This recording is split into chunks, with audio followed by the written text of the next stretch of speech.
Hello friends, तो आज है हमारी क्लास 8th की साइंस का पहले चैप्टर का दूसरा पार्ट। पहले पार्ट में मैंने कहा हम लोगों ने काफ़ी सारे जो इंपॉर्टेंट पॉइंट्स हैं उनको हमें कवर किए थे। अब हम नेक्स्ट पार्ट देखते हैं इसका, और जिससे आपके एग्ज़ाम में कई सारे इंपॉर्टेंट क्वेश्चंस आते हैं। और मैंने सारे इंपॉर्टेंट पॉइंट्स जो है हाईलाइट कर लिए हैं। अगर आप और सारी वीडियोस को देखना चाहते हैं एनसीईआरटी से रिलेटेड, तो आप हमारे चैनल की प्लेलिस्ट में जाकर के देख सकते हैं, आपको मिल जाएगा। ठीक है, देखिएगा अगला टॉपिक हमारा है सिंचाई। सिंचाई हम सभी लोग जानते हैं। देखिए, यहाँ पे सबसे इंपॉर्टेंट एक क्वेश्चन इस पॉइंट से बनता है, वो मैं आपको बताता हूँ।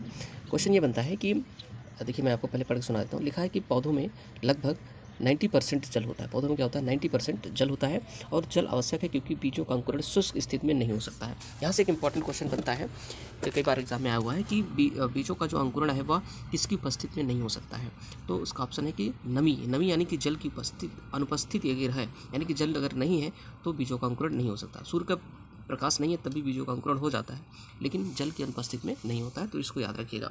उसके बाद सिंचाई के स्रोत क्या होते हैं, तो जानते हैं कुएं, जलकूप, तालाब, झील, ये सब जो है वो प्राकृतिक स्रोत है, हमारे परंपरागत स्रोत हैं। ठीक है, उसके बाद देखिएगा सिंचाई के जो परंपरागत तरीके हैं, मोट यानी कि घिरनी से। देखिए यहाँ पे घिरनी लगाई गई है कि कुएं में से एक किसान जो है वो पानी निकाल रहा है। घिरनी होती है जो ये गोल गोल ऐसे घूमता है, जिस पर रस्सी चलती है, उसको घिरनी बोलते हैं।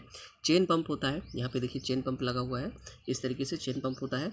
और उसके बाद यहाँ पर रहट भी चलते हैं। जो रहट होते हैं, ढेकली और रहट, ये देखिए ढेकली है, ये ढेकली है, इसमें एक बाल्टी लगा हुआ है, यहाँ से उठाते हैं तो इधर ये नीचे जाता है और पानी फिर बाहर आता है। ठीक है, ढेकली हो गया। और ये राहट होता है। राहट में क्या है, देखिए यहाँ पे क्या होता है, एक ऐसे चेन बनी होती है, एकदम नीचे तक जाती है। ठीक है, और ये बैल है, बैल ऐसे घूमता है, तो ये जो है चेन बार बार ऐसे नीचे जाती है, पानी लेके ऊपर आती है, फिर नीचे जाती है, फिर ऊपर आती है, फिर नीचे आती है, फिर ऊपर, ऐसे ऐसे। तो ये आपका हो गया राहट सिस्टम। ठीक है, ये सब गाँव में पहले चलते थे। अब क्या आ गए हैं, कई सारी चीज़ें नई हो गई, जैसे पंप आ गए हैं, डीजल से चलने वाले, सौर ऊर्जा से चलने वाले, ठीक है, इलेक्ट्रिसिटी से चलने वाले, बायोगैस से चलने वाले। तो इन सब से सिंचाई होती है। सिंचाई की आधुनिक विधियाँ भी कई सारी हैं। जैसे एक होता है आपका स्प्रिंकल सिस्टम। स्प्रिंकल सिस्टम क्या होता है? छिड़काव तंत्र, स्प्रिंकलर। देखो खेत में उसको ऐसे ऐसे छोटे छोटे, देखो यहाँ पे बना हुआ है ना, ऐसे लगा देते हैं, और यहाँ पे क्या होता है, ऐसे पानी की फव्वार ऐसे निकलती रहती है, ऐसे ऐसे ऐसे, जैसे कि समझ लीजिए बारिश हो रही है, इस तरीके से ऐसे निकलती रहती है। तो इसको बोलते हैं स्प्रिंकल सिस्टम या फिर छिड़काव तंत्र। देखिएगा, इसका उपयोग कहाँ पे करते हैं? जहाँ पे भूमि क्या होती है, असमतल होती है। असमतल भूमि के लिए करते हैं, और जल की कम मात्रा लगती है। इसमें क्या होता है, इसको मैंने आपको बता दिया कि यहाँ पे एक नोजल लगे होते हैं, जिनसे क्या होती है, फव्वारों की तरह का पानी ऐसे बाहर आता रहता है। अब देखिएगा इनका, देखिए इसका छिड़काव पौधों पर इस प्रकार होता है जैसे वर्षा हो रही है। छिड़काव लॉन, कॉफ़ी की खेती एवं कई अन्य फसलों के लिए अत्यंत उपयोगी होता है।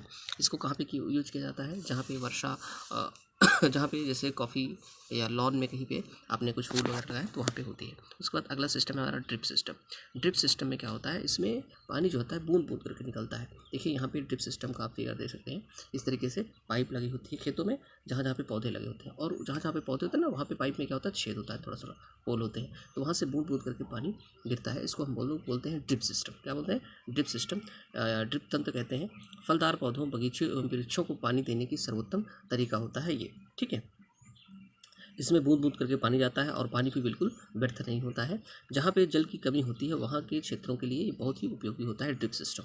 ठीक है, तो आपने पढ़ लिया, पहला स्प्रिंकल सिस्टम, ठीक है, दूसरा ड्रिप सिस्टम। स्प्रिंकल में क्या होता है, पानी फव्वारों के तरीके आता है, और ड्रिप सिस्टम में क्या होता है, पानी बूंद बूंद करके पौधों के ऊपर गिरता है, मतलब जड़ों के पास गिरता है। ठीक है, अब चलते हैं खरपतवार से किस प्रकार सुरक्षा करते हैं। जैसे कि हम खेतों में देखते हैं कि क्या होता है कि जब हम फसल को बोते हैं तो बहुत सारे खरपतवार उग जाते हैं, तो उनसे कैसे हम सुरक्षा कर सकते हैं? कई सारे इंपॉर्टेंट क्वेश्चन यहाँ से बनते हैं, मैं आपको क्वेश्चन भी बता दूंगा क्या क्या बनते हैं। ठीक है देखिएगा, जो खेतों में हम अ, फसल लगाते हैं उसके साथ कई अवांछित पौधे भी प्राकृतिक रूप से आ जाते हैं, तो उनको हम खरपतवार बोलते हैं। ठीक है, इनको हटाने के लिए क्या किया जाता है? इनको हटाने के लिए निराई की जाती है। ठीक है, निराई की जाती है जिससे खरपतवार को निकाल कर बाहर कर दिया जाता है। जो खरपतवार होते हैं ये पौधों के लिए आवश्यक होते हैं, मतलब हानिकारक होते हैं, मनुष्यों के लिए हानिकारक होते हैं, और पशुओं के लिए भी विषैले होते हैं, अगर उनको खा लेंगे तो बीमार पड़ जाएंगे। ठीक है, खेत जोतने से भी क्या होता है, खरपतवार को हम निकाल सकते हैं।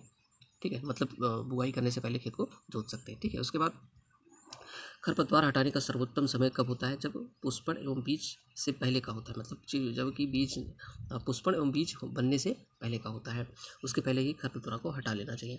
और क्या कर सकते हैं, या तो उसको हम उखाड़ सकते हैं खरपतवार को, या फिर ज़मीन से काट सकते हैं, ज़मीन के पास से।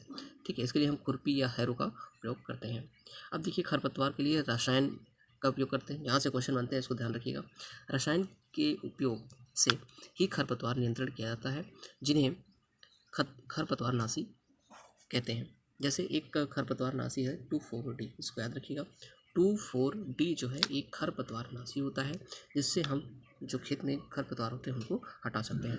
खरपतवार पौधे मर जाते हैं, परंतु फसल को कोई हानि नहीं पहुंचती। इसका अगर हम छिड़काव करते हैं तो जो खरपतवार वाले पौधे होते हैं वो मर जाते हैं, लेकिन जो फसल होती है उसको कोई नुकसान नहीं होता। इसको हम स्प्रे करते हैं। देखिए यहाँ पे मैं आपको दिखाता हूँ कैसे स्प्रे करते हैं। ये देखिए यहाँ पे किसान स्प्रे कर रहा है ना, इस तरीके से स्प्रे करते हैं। यहाँ पे मेन इंपॉर्टेंट है कि 2,4-D क्या होता है, खरपतवार नाशी होता है, याद रखिएगा। अब देखिएगा जैसे एग्जाम में आपसे पूछ लेता है कि खरपतवार नाशी कौन सा है, कई सारे ऑप्शन दे देगा, तो उसमें 2,4-D जो है आपका खरपतवार नाशी रहेगा। ठीक है, आगे चलते हैं। अब देखिएगा और ध्यान रखिएगा, इसका छिड़काव करते समय मुंह नाक को ढक लेना चाहिए। अब आते हैं कटाई पर। कटाई कैसे की जाती है, तो फसलों की कटाई के लिए हम लोग क्या उपयोग करते हैं, पहले तो हाथ से काटते हैं, ठीक है, दराती की सहायता से काटते हैं, जो हंसिया होता है जिसको बोलते हैं। लेकिन कई बार हम हार्वेस्टर का यूज करते हैं, थ्रेसिंग मशीन का यूज करते हैं, कंबाइन का यूज करते हैं। तो यहाँ पे आप देख सकते हैं हार्वेस्टर और थ्रेसर का यूज करते हैं हम लोग कटाई उटाई के लिए, ठीक है, कटाई और उसकी करने के लिए कंबाइन है। उसके बाद विनोइंग। विनोविंग कैसे करते हैं, विनोविंग मतलब काटने के बाद फसलों को हम क्या करते हैं, उसको चुन चुन के अलग करते हैं, उसको विनोविंग बोलते हैं। ठीक है, विनोविंग जो होती है फटकने वाली मशीन, उससे क्या होता है कि जो उसमें अशुद्धियाँ होती हैं, जो कूड़ा करकट होता है वो निकल जाता है। अब आते हैं, अब एक चीज़ इंपॉर्टेंट यहाँ पे ये है कि जब फसलों की कटाई का समय आता है तो ये एक हर्ष उल्लास का दिन होता है, क्योंकि जो आपने 3-4 महीने 5 महीने मेहनत की है उसका फल आपको मिलने वाला होता है।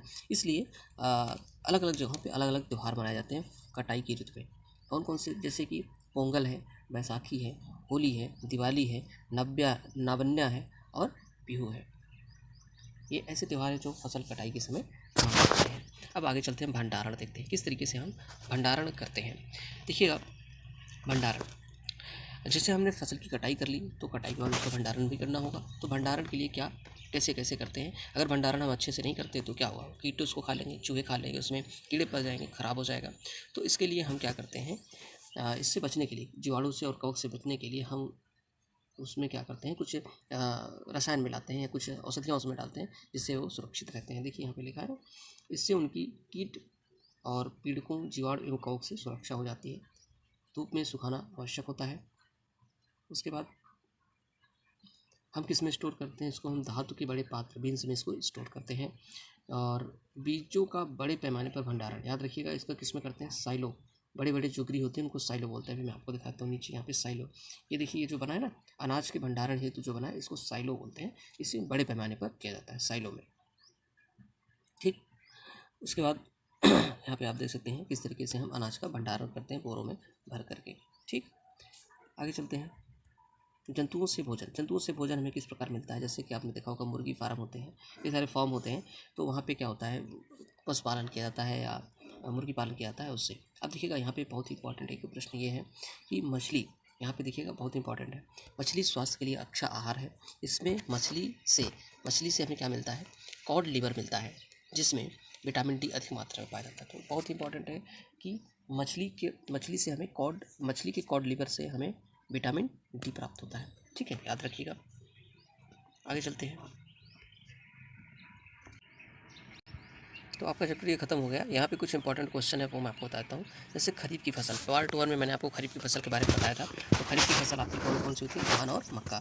कब इसकी बुआई जुताई होती है, कब इसको लगाया जाता है, कब काटा जाता है, मैंने आपको बताया था। खरीफ की फसल के लिए आप याद कर लीजिए, खजुआ से क्या होता है, मतलब कि जून जुलाई में इसकी बुआई होती है और सितंबर अक्टूबर नवंबर में इसकी कटाई होती है। ठीक है, कौन कौन सी फसल आते हैं खरीफ में आपका आता है धान एवं मक्का। रबी की फसल के लिए मैंने आपको बताया था कि राम। ठीक है, रबी की फसल अक्टूबर नवंबर में बोई जाती है और मार्च अप्रैल में काटी जाती है। कौन कौन सी फसलें हैं, तो इसमें आपका गेहूँ, चना, मटर आता है। रासायनिक उर्वरक जो होते हैं, जो फैक्ट्री में बनाए जाते हैं, यूरिया एवं सुपर फास्फेट, NPK, ठीक है, ये सब सारे मैंने आपको पहले वीडियो में बता दिए। उसके बाद कार्बनिक खाद, यानी कि जो हम लोग बनाते हैं जैविक खाद जो होते हैं, वो पशु अवशिष्ट, गोमूत्र एवं पादप अवशेष से बनते हैं। अब आपके लिए एक क्वेश्चन है, कमेंट करके बताइएगा इसका आंसर, कि जो वर्मी कंपोस्ट होता है, ठीक है, वर्मी कंपोस्ट जो होता है वो किस